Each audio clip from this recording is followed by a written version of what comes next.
International News Studio, Sri Lanka. வணக்கம். நீங்கள் இணைந்திருப்பது பொறுப்புடன் உண்மையை நோக்கி செல்லும் தேசிய செய்தி ஒளிபரப்போடு. தேசிய தொலைக்காட்சியின் பிரதான தமிழ் செய்தி அறிக்கை மூலம் தேசிய செய்தி கலையகத்திலிருந்து இணைந்து கொள்ளும் நாம் ராதிகா வின்சன் மற்றும் விஜய் அபிநந்தன். முதலில் இன்றைய தலைப்புச் செய்திகளை பார்க்கலாம். உக்ரைன் மீது ரஷ்யா பல கோணங்களில் ஏவுகணை தாக்குதல். இன்றைய தினமும் சுமார் 5 மணி நேரம் மின்வெட்டு. மன்னாரில் சட்டவிரோதமாக மறைத்து வைக்கப்பட்டிருந்த அரிய வகை கடலாமைகள் போலீசாரால் மீட்பு. மலையகத்தின் வறட்சி நிலவிய பல பகுதிகளில் இன்று மழை வீழ்ச்சி பதிவு. புர்கினா ஃபசோ தங்கச் சுரங்க வெடிப்பு சம்பவத்தில் 60க்கும் மேற்பட்டோர் உயிரிழப்பு. இலங்கை மற்றும் இந்திய அணிகளுக்கு இடையிலான முதலாவது T20 கிரிக்கெட் போட்டி ஆரம்பம். அவை இன்றைய தலைப்புச் செய்திகள். இனி விரிவான செய்திகள்.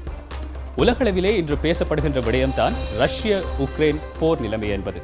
அதாவது ரஷ்யாவானது உக்ரைனின் பல பாகங்களிலே ஏவுகணை தாக்குதல்களை மேற்கொண்டிருப்பதாக உலக செய்திகள் தெரிவிக்கின்றன. இந்த வேளையிலே அரசியல் ரீதியாக மாத்திரமல்லாமல் பொருளாதார ரீதியாகவும் உலகளவிலே பாரிய சவால்கள் ஏற்படக்கூடும் என்று உலக செய்திகள் தெரிவிக்கின்றன. ரஷ்யா உக்ரைன் மீது பல தடவைகள் ஏவுகணை தாக்குதல்களை மேற்கொண்டுள்ளது. இந்த தாக்குதல் விடயத்தை உக்ரைன் ஜனாதிபதி ராய்ட்டர்ஸ் செய்தி சேவைக்கு உறுதிப்படுத்தியுள்ளார். ரஷ்யா உக்ரைனின் உட்கட்டமைப்பு வசதிகள் மற்றும் எல்லை பாதுகாப்பு படையினரை இலக்கு வைத்து தாக்குதலை மேற்கொண்டிருப்பதாக வெளிநாட்டு ஊடகங்கள் செய்தி வெளியிட்டுள்ளன. உக்ரைன் ஜனாதிபதி நாட்டில் யுத்த நிலையை பிரகடனப்படுத்த வேண்டும் என அந்நாட்டின் தேசிய பாதுகாப்பு சபையை கோரிக்கை விடுத்திருப்பதாக தெரிவிக்கப்படுகின்றது.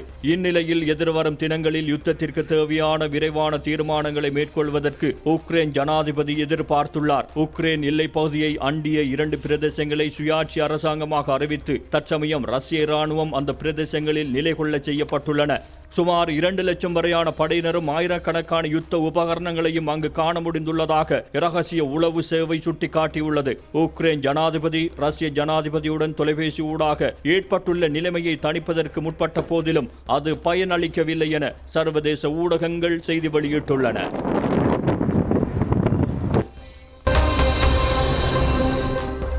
மக்கள் நலனை கருத்தில் கொண்டு புகையிரத துறையிலே காணப்படுகின்ற குறைபாடுகள் மற்றும் பிரச்சனைகளை நிவர்த்தி செய்வதற்காக ஆணைக்குழு ஒன்றை நியமிக்குமாறு ஜனாதிபதி கோட்டாபய ராஜபக்ஷ உரிய தரப்பினருக்கு பணிப்புரையை விடுத்திருக்கின்றார். இந்த விடயம் பற்றி அமைச்சர் பவித்ரா வன்னியாராச்சிக்கு இந்த பணிப்புரை ஜனாதிபதி கோட்டாபய ராஜபக்ஷவினால் விடுக்கப்பட்டிருக்கின்றது. புகையிரத சேவை பிரச்சினைகளை தீர்ப்பதற்கு ஆணைக்குழு ஒன்றை ஏற்படுத்த நடவடிக்கை ஏற்பட்டுள்ளது. அரசாங்கம் இந்த நடவடிக்கையை மேற்கொண்டுள்ளது. இது தொடர்பான ஆணைக்குழு ஒன்றை உடனடியாக நியமிக்குமாறு ஜனாதிபதி கோட்டாபய ராஜபக்ஷ அமைச்சர் பவித்ரா வன்னியாராச்சிக்கு ஆலோசனை வழங்கியுள்ளார்.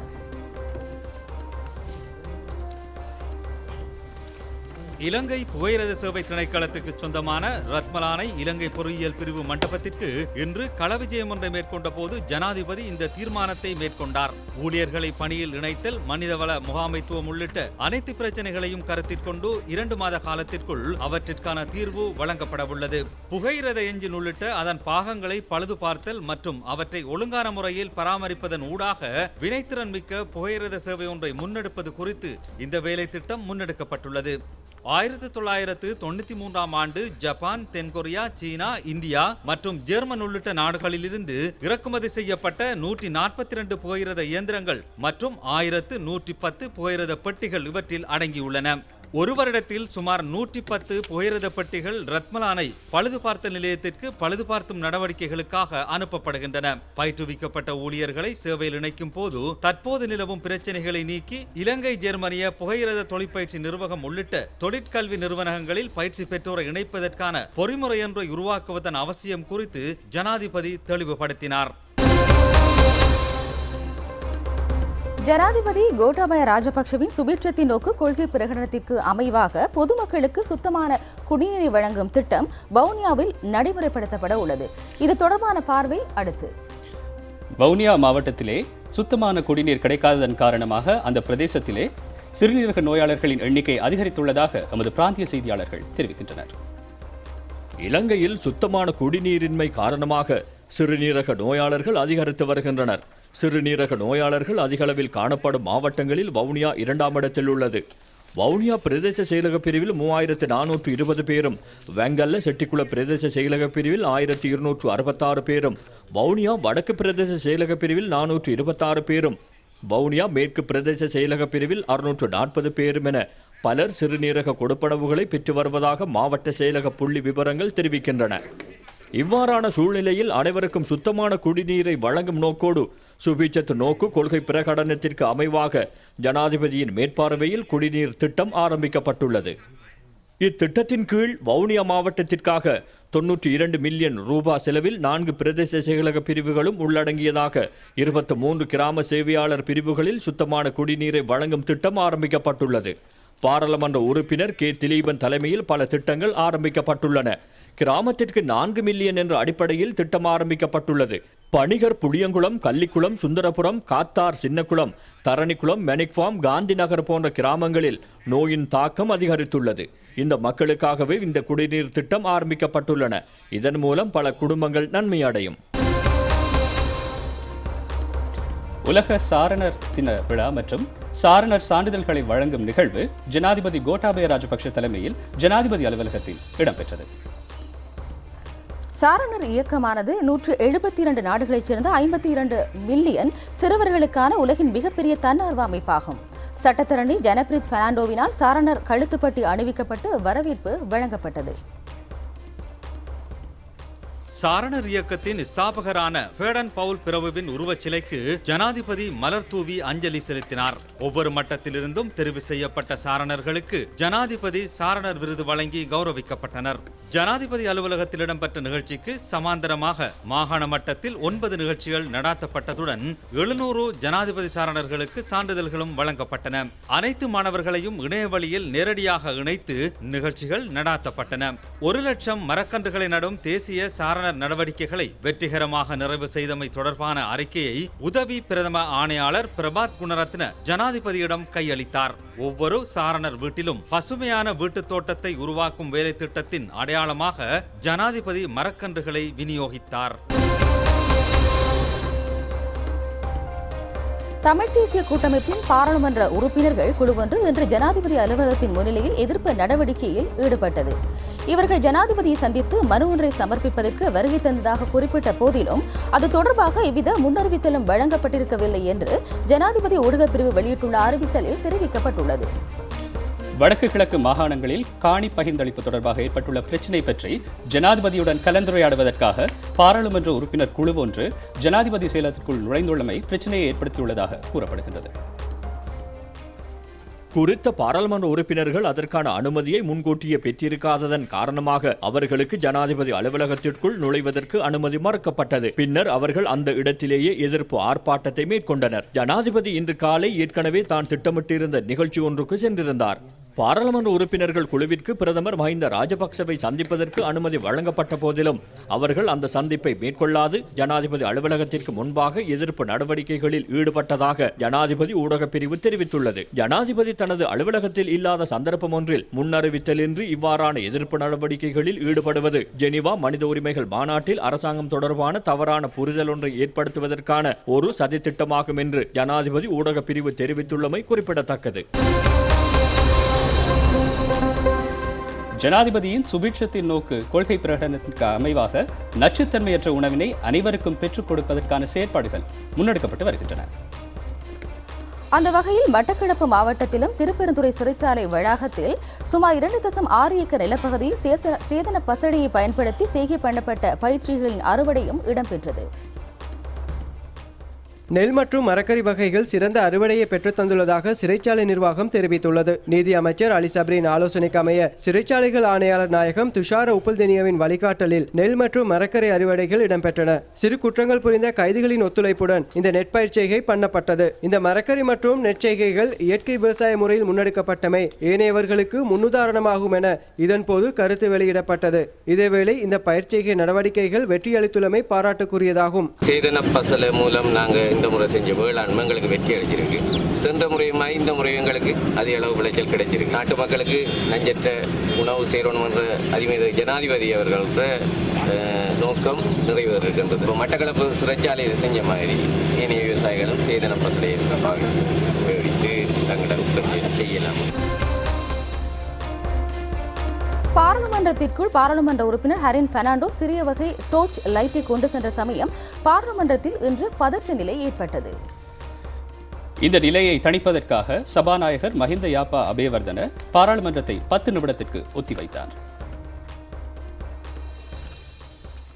இது தொடர்பாக அமைச்சர் தினேஷ் குணவர்த்தன கருத்து வெளியிடுகையில், பாராளுமன்றத்தில் அனுமதிக்கப்படாத உபகரணங்களை கொண்டு வருவதால் பாரிய ஆபத்துக்கள் ஏற்படலாம். அந்த பொருட்களால் ரசாயன ரீதியான தாக்குதல்களை மேற்கொள்ளலாம். இன்று இந்த விடயத்தை பார்த்து சிரிப்பவர்கள்தான் உயிர்த்த ஞாயிறு தாக்குதல் சம்பவத்தின் போது கவனீனமாக செயற்பட்டு பல உயிர்களை காவு கொடுத்தனர். எனவே பாராளுமன்றத்தின் பாதுகாப்பை உறுதிப்படுத்தும் வகையில் இது தொடர்பான தெளிவுபடுத்தலை சபாநாயகர் வழங்க வேண்டும் என்று தெரிவித்தார்.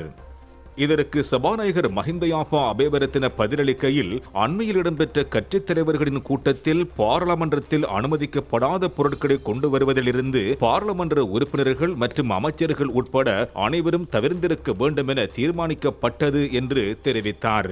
பாராளுமன்ற உறுப்பினர் ஹரின் பெர்னாண்டோ கருத்து வெளியிடுகையில், மின் துண்டிப்பு ஏற்பட்டால் கழிவறைக்கு கொண்டு செல்வதற்காகவே நான் இந்த டோர்ச் லைட்டை பாராளுமன்றத்துக்கு கொண்டு வந்தேன் என்று அவர் தெரிவித்தார். மன்னார் எழுத்தூர் பகுதியில் சட்டவிரோதமாக பதுக்கி வைக்கப்பட்டிருந்த அரிய வகை கடலாமைகள் கடந்த சில நாட்களுக்கு முன்னர் மன்னார் போலீசாரினால் மீட்கப்பட்டுள்ளன. சந்தேக நபர்கள் மீதான மேலதிக விசாரணைகள் போலீசாரினால் முன்னெடுக்கப்பட்டுள்ளன. மன்னார் கடலில் சட்டவிரோதமாக பிடிக்கப்பட்டு மன்னார் போலீஸ் பிரிவுக்குட்பட்ட எழுத்தூர் பகுதியில் உள்ள வீடொன்றில் குளியலறையில் இருந்து 100 கிலோ எடை கொண்ட அரிய வகை கடலாமைகள் மன்னார் போலீசாரினால் கைப்பற்றப்பட்டுள்ளது. போலீசாருக்கு கிடைக்கப்பெற்ற இரகசிய தகவலின் அடிப்படையில் மன்னார் சிரேஷ்ட போலீஸ் அத்தியட்சகரின் கண்காணிப்பில் மேற்கொள்ளப்பட்ட சோதனை நடவடிக்கையின் போதே குறித்த 5 கடலாமைகள் போலீசாரினால் கைப்பற்றப்பட்டுள்ளது. சந்தேக நபர்கள் குறித்து போலீசார் மேலதிக விசாரணைகளை மேற்கொண்டு வருகின்றனர். மத்திய மலைநாட்டின் மேற்கு பிரதேசங்களில் இந்த நேரத்தில் வறட்சியான காலநிலை நிலவுகிறது மற்றும் மௌசாகலை நீர்த்தேக்கங்களின் நீர்மட்டம் தொடர்ந்து துரிதமாக வீழ்ச்சியடைந்து வருவதாக நீர்த்தேக்கங்களுக்கு பொறுப்பான பொறியியலாளர்கள் தெரிவித்துள்ளனர்.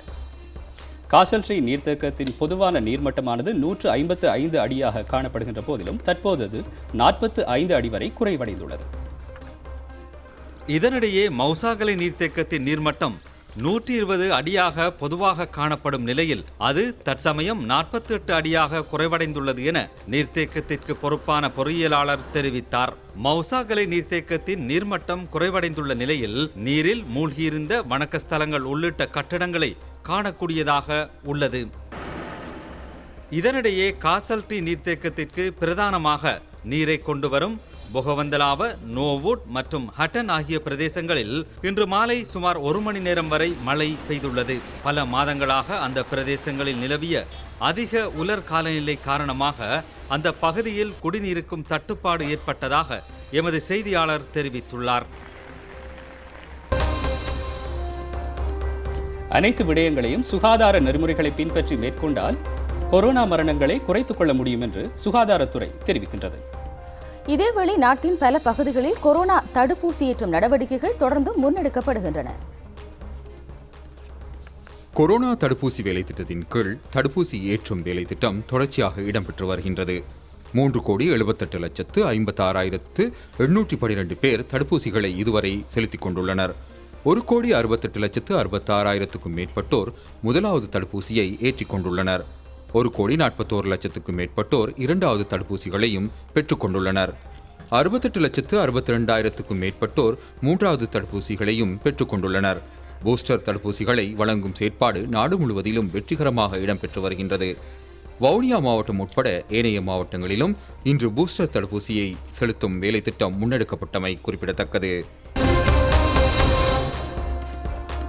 உலகளவில் ரீதியில் எடுத்துக்கொண்டால் கொரோனா தொற்றாளர்கள் இதுவரை 43 கோடிக்கும் அதிகமானோர் பதிவாகியுள்ளனர். ஜான் ஹாப்கின்ஸ் பல்கலைக்கழகத்தின் அறிக்கையின்படி இதுவரை 60 லட்சத்திற்கும் மேற்பட்ட கொரோனா மரணங்கள் நிகழ்ந்துள்ளதாக தெரிவிக்கப்படுகின்றது. உலகளாவிய ரீதியில் கொரோனா தொற்றாளர்கள் இதுவரை 43 கோடிக்கும் அதிகமாக பதிவாகியுள்ளார்கள். ஜோன் ஹாப்கின்ஸ் பல்கலைக்கழகத்தின் அறிக்கையின்படி 60 லட்சத்திற்கும் அதிகமான கொரோனா மரணங்கள் பதிவாகியுள்ளதாக அறிவிக்கப்பட்டுள்ளது. உலகளாவிய ரீதியில் இதுவரை பதிவான கொரோனா தொற்றாளர்களில் 35 கோடியே 85 லட்சத்துக்கும் அதிகமானோர் முழுமையாக குணமடைந்துள்ளதாக தெரிவிக்கப்பட்டுள்ளது.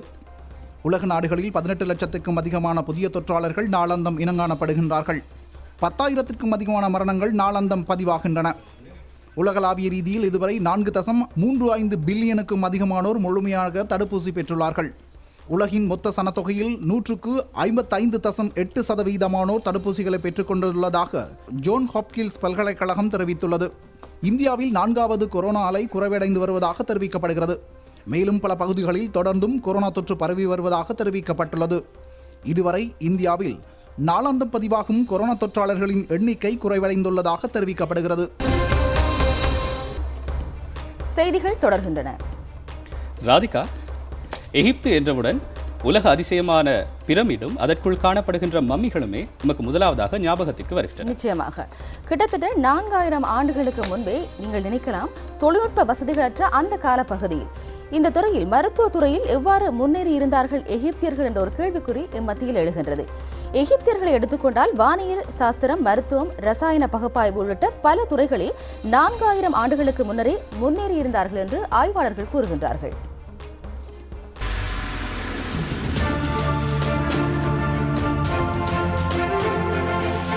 பாரோ மன்னர்கள் இறந்தவர்களின் உடல்களை பதப்படுத்தி வைத்திருக்கும் வளமையை கொண்டிருந்தார்கள். இதுவே மம்மிக்கள் என்று அழைக்கப்பட்டன. இறந்த பின்பும் வாழ்க்கை உண்டு என நம்பிய எகிப்தியர்கள் மம்மிக்களுடன் அந்த மன்னர்கள் பயன்படுத்திய பொருட்களையும் பிரமிட்டுக்குள் வைத்து பாதுகாத்தனர். அக்காலத்திலேயே உடல்களை அழியாமல் பாதுகாக்கும் முறைமைகளை எகிப்தியர்கள் அறிந்திருந்தது ஆச்சரியப்பட வைப்பதாக அமைந்துள்ளது.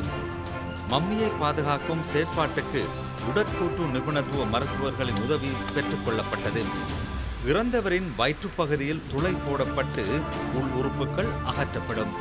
துளை போடப்பட்ட இடத்தில் மூலிகைகளை வைத்து தைப்பார்கள். மூளைப்பகுதி சூட்சுமமான முறையில் அகற்றப்படும். இதனை அடுத்து பூத உடல் உப்பு நீர் நிறைந்த தொட்டிக்குள் வைத்து சுமார் 40 நாட்கள் பாதுகாக்கப்படும். இதனை அடுத்து உடலின் மீது மெழுகு பூசி லினன் துணிகளால் சுற்றப்படும். இந்த முறையில் பதப்படுத்தப்பட்ட மம்மிக்கள் இன்றும் கெடாமல் இருப்பது அதிசயமே. மூலிகைகள் உடல் கெடாமல் பாதுகாக்கும் என்ற மருத்துவ முறையை அன்றைய தினமே எகிப்தியர்கள் நன்கு அறிந்திருந்தனர்.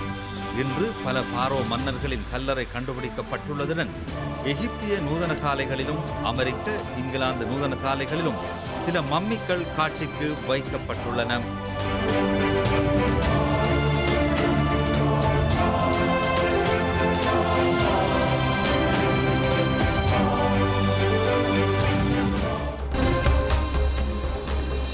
தமது ஆட்சிக் காலத்தில் நாட்டை பொருளாதார ரீதியாக வங்குரோத்து அடையச் செய்த குழுவினரால் முன்வைக்கப்பட்ட ஆலோசனைகளை செயற்படுத்தி நாட்டின் பொருளாதாரத்தை மீண்டும் சீர்குலைக்க அரசாங்கம் தயாரில்லை என்று ஸ்ரீலங்கா பொதுஜன பெரமுன கட்சியின் பாராளுமன்ற உறுப்பினர் பேராசிரியர் ரஞ்சித் பண்டார தெரிவித்துள்ளார். இன்று கொழும்பில் இடம்பெற்ற ஊடகவியலாளர் சந்திப்பின் போதே அவர் இதை குறிப்பிட்டார். அவர் தொடர்ந்தும் கருத்து வருடுகையில் கடன் சுமையுடன் கொண்டு செல்லக்கூடிய நிலையிலே 2019 ஆண்டில் தற்போதைய ஜனாதிபதி கோட்டாபய ராஜபக்ஷவுக்கு எமது நாட்டின் ஆட்சி பொறுப்பு ஒப்படைக்கப்பட்டது. எதிர்க்கட்சியினரின் தவறான பொருளாதார கொள்கையை பயன்படுத்தி ரூபாவின் பெறுமதியை குறைக்க நாம் தயாரில்லை. அவர்கள் கூறுவதை போன்று நிபந்தனைகள் இன்றி சர்வதேச நாணய நிதியத்தின் உதவியை நாம் நாடப்போவதில்லை. நாடு வங்குரோத்து நிலையை அடைய வேண்டும் என்று எதிர்பார்ப்போரின் ஆலோசனைகளை நாம் கேட்கப் போவதில்லை என்று அவர் தெரிவித்தார். ராஜாங்க அமைச்சர் டிபி ஹேரத் கருத்து வருடுகையில், எந்த ஒரு நாட்டிலும் அரசாங்கம் சவால் நிலையை சந்திக்கும் போது எதிர்க்கட்சியினர் அந்த சவாலிலிருந்து நாட்டை மீட்பதற்கு ஒத்துழைப்பு வழங்குவார்கள். ஆனால் எமது நாட்டில் அந்த நிலைமை தலைகீழாக உள்ளது. அவர்கள் ஆட்சியை கவிழ்ப்பதிலேயே குறியாக இருக்கிறார்கள் என்று தெரிவித்தார். நாளைய தினம் குறிப்பிட்ட சில மாகாணங்களில் 5 மணித்தியாலத்திற்கும் அதிகமான காலம் மின் துண்டிப்பை மேற்கொள்வதற்கு இலங்கை மின்சார சபை தீர்மானத்தை மேற்கொண்டுள்ளது. பொதுமக்கள் பயன்பாட்டு ஆணைக்குழுவால் வழங்கப்பட்ட அனுமதியின் அடிப்படையிலேயே இந்த தீர்மானம் மேற்கொள்ளப்பட்டுள்ளது. இதேவேளை ஏபிசி வளையங்களில் 4 மணத்தியாலங்கள் 40 நிமிடம் மின் துண்டிப்பு இடம்பெறும். ஏனைய வளையங்களில் 5 மணத்தியாலம் 15 நிமிடங்கள் மின் துண்டிப்பு இடம்பெறும். நாளை காலை 8 மணி தொடக்கம் இரவு 10:30 வரை இது இடம்பெறும். பகல் காலத்தில் அதிகபட்சம் 2 மணத்தியாலங்கள் 45 நிமிடங்கள் மாத்திரமே மின் துண்டிப்பு இடம்பெறும். இரவு காலத்தில் 2.5 மணத்தியாலம் மின் துண்டிப்பு இடம்பெறும். இதேவேளை இன்றைய தினமும் ஏபிசி வளையங்களில் 4 மணத்தியாலம் 40 நிமிடங்கள் மின் துண்டிப்பு இடம்பெற்றமை குறிப்பிடத்தக்கது. முதலீட்டு அபிவிருத்தி வலயங்களில் மின் துண்டிப்பு இடம்பெற மாட்டாது என்று இன்று பாராளுமன்றத்தில் தெரிவிக்கப்பட்டது.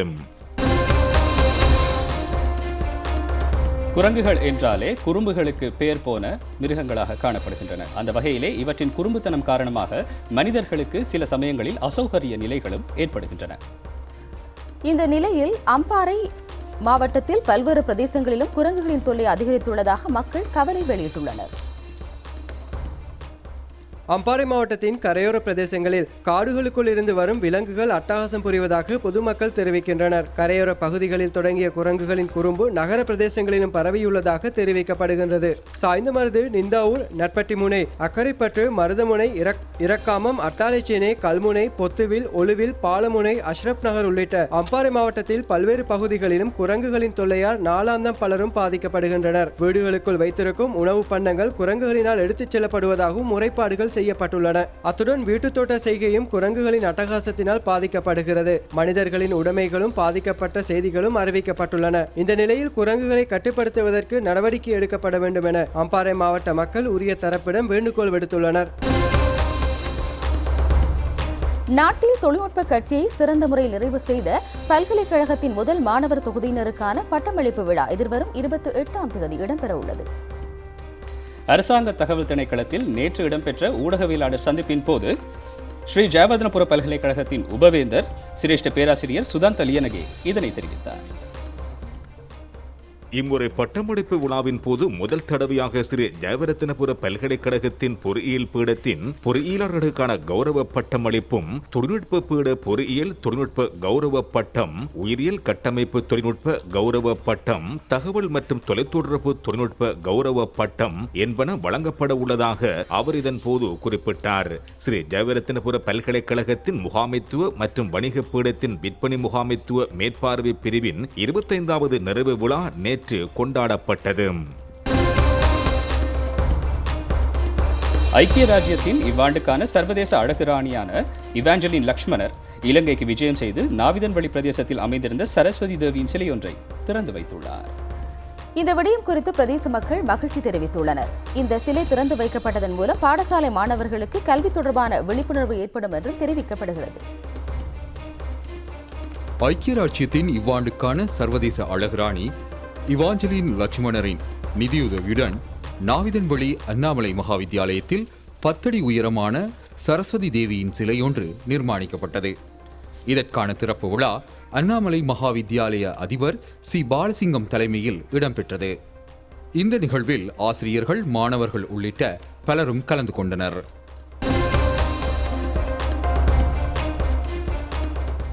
யானை மனித மோதல் நீண்ட காலமாக இடம்பெற்று வரும் ஒரு பிரச்சனையாகும்.